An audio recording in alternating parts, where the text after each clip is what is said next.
moo nekk seen problème ba tax na rek li nga xamante ni mooy Vox Populi daal di ko jàppe ab défi titanesque. Amadou Ba et le pari sur la jeunesse, la nouvelle responsabilité considère que les enjeux de l'unité de l'opposition vont avec le renouvellement de la classe politique. Moom Amadou Ba jàpp nañu fi ñu toll nii daal war nañoo may chance ndaw ñi ndaxte ñoom ñoo nekk ci li nga xamante ni en tout cas mooy seen heure. Le Premier ministre annonce des grands chantiers du président de la République loolee itam mu nekk loo xamante ni jëlee nañ ko fële nga xam ne mooy ca Lougaloo. La nécessité a été faite. Il y a le nécessaire du moins a été fait. Il y a au moins une soixantaine de grands projets qui pourront changer le Sénégal donc ñu jàpp ne rek fi ñu toll nii li nga xam ne mooy gouvernement wu Sénégal mu ngi waajal tàmbali li nga xamante ni mooy 60 projets yoo xam ni jàpp nañu wala boog njort nañu ni dina daal di yóbbu Sénégal ca kanam ndax le président a demandé qu'on organise la jeunesse en coopérative urbaine. Ils pourront organiser au quotidien leurs activités et gagner de l'argent donc nag lii mooy li nga xamante ni tey jii mooy indi coppite ci journée seetal suñu réew yi la parce que dañoo bëgg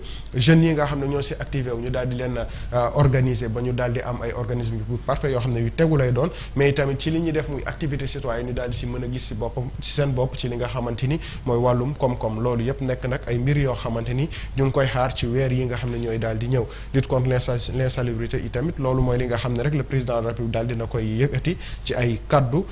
moom itamit le président de la République daal dina déggante ak ki nga xamante ni mooy Paul Kagame ak ki nga xam ni mooy Tshisekedi muy président bu RDC gannaaw nag coow li nga xamante ni yàggul dara itam ñu ngi koy dégg foofu la ca RDC mu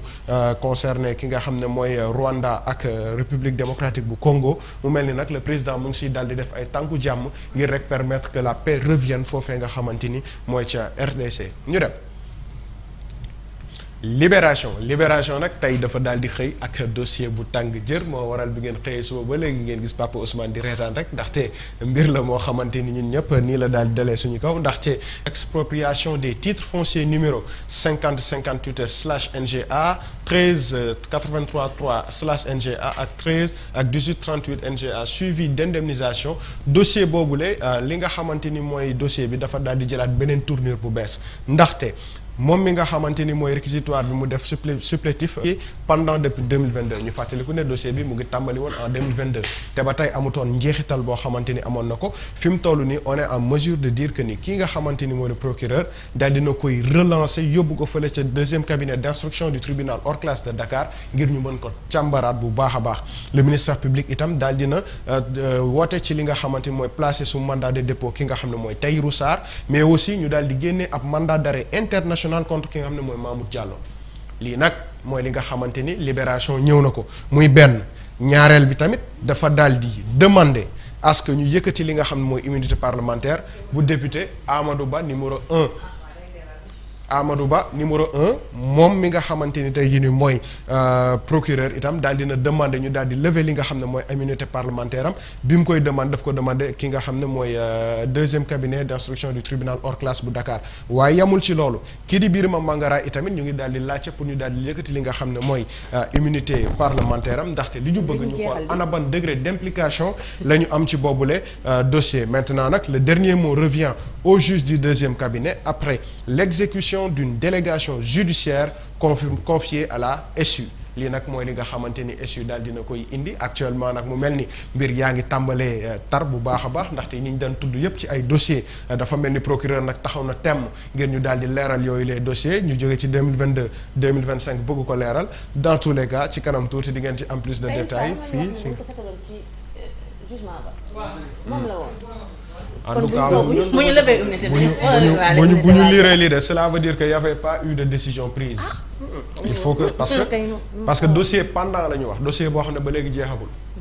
donc bu ñu bu jëlee information bi waa ji. loolu de ma jaaxal. kon ñu dem. dans tous les cas libération indi na ñu dem.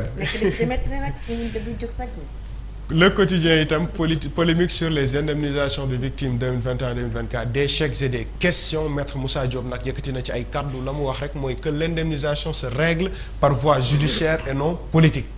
kooku maître moo ko wax nee na daal dafa bëgg ñu teg ko ci yoon bañ ko teg ci politique benn. Le juge dem nee na le soutien à un homme politique ne doit pas faire bénéficier de privilèges de nature à rompre l'égalité des citoyens devant la loi. moom nag dafa jàpp ne rek li nga xamante ni tey jii ni mooy indemnisation yi lée dañ koy def pour une clientélisme politique looloo war a rek àndul ci mbir moomee ci niñ déggee kàddoom Abdou Mbow nag nee na pourquoi n'indemniser que ceux qui ont soutenu Sonko avec l'argent de tous les Sénégalais ne lan moo tax ñi indemniser ñëpp mooy ñu doon soutenir Sonko ña sa des nag lan moo tax duñu leen indemniser loolu question la bu Abdou Mbow daal di teg ñu dem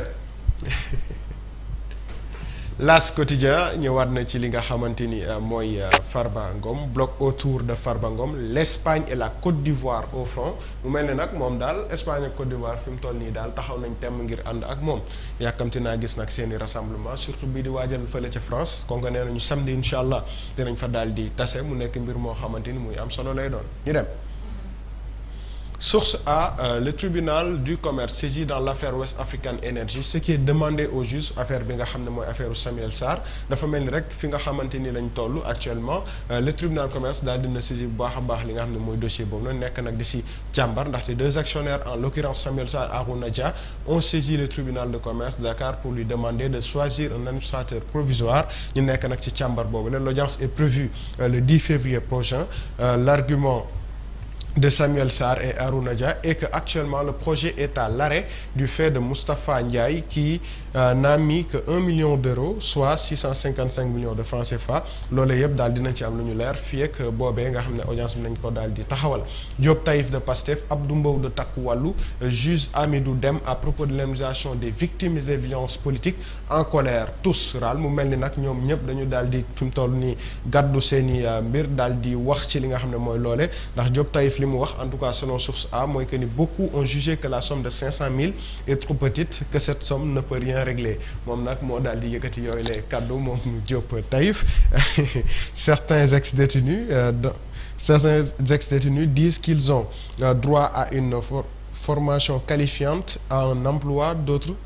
d'accord li yëpp daal ay yitte la yoo xamante ni ñoom am nañ ko par rapport ak li nga xam ne mooy indemnisation certainement li waral indemnisation bi daf leen loupé donc xam naa ci kanam faa ñu daal di indi ay précision bu baax a baax ci loolee ñu dem yor nag ñëw na ci agenda bi nga xam ne mooy de transformation nationale du Sénégal le premier ministre daal dina annoncé la mise en orbite de 60 projets majeurs projets yooyu nag mooy daal di jàppale jeunesse yi ba ñuy daal di gis seen bopp bu baax a baax ci li nga xamante ni nag mooy action citoyenne yi ñuy daal di teg waaye tamit ci ni nañu amee liggéey fii ci réewum Sénégal ngir mën a rek sokkali koom-koom bi ñu dem Record Sport ñëw na ci li nga xam ne mooy buteur le week-end écoulé un Iliman chic et choc Papa Matar et Pape Gueye rugis mu mel ne nag suñu joueurs yi de tempo bi ñu jàpp depuis fan yële ci ginnaaw ba tey alhamdulilah ñu ngi koy daal di maintenir yàlla na leen yàlla sàmm ndax kaan gaa ngi ñëw te on a beaucoup espoir en eux car la jeunesse est là et la jeunesse prend le pouvoir ñu dem. bizarrement yow dégg naa la sànq ngay wax ni am na benn match bu waaj am France. waaw loolu la ñu wax de. pour soutenir qui. Farba.